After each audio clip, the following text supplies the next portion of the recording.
রাজাকারের ভক্ত হয়েছে সাদিক কায়েম ৮ তারিখ ইটনা থানাতে।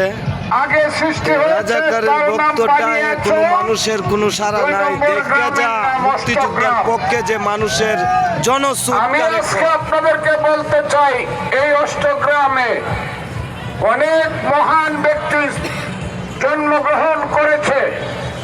তার মধ্যে একজন ছিলেন জনাব নীলকান্ত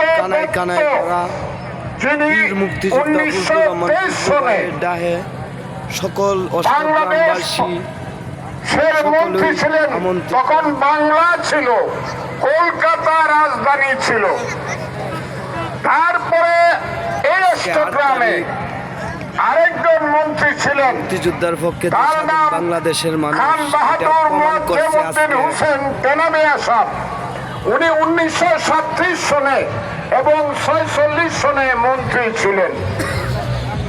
এই অষ্টগ্রাম রাজনীতিতে অনেক বেশি গৌরবের স্থান। এখানে অনেক ত্যাগী ব্যক্তি জন্মগ্রহণ করেছেন। জেলা থেকে মানুষ আনছস, ঢাকা থেকে আনছস, আর সে ঢাকা থেকে আনন্দ লাগে না। যেই জায়গাকার ওই জায়গা মানুষের দল আর দল। 3টা বাড়ি দেওয়ার সঙ্গে সঙ্গে কান ফেটে গিয়েছিল। তার নাম কাজী আব্দুল বারী।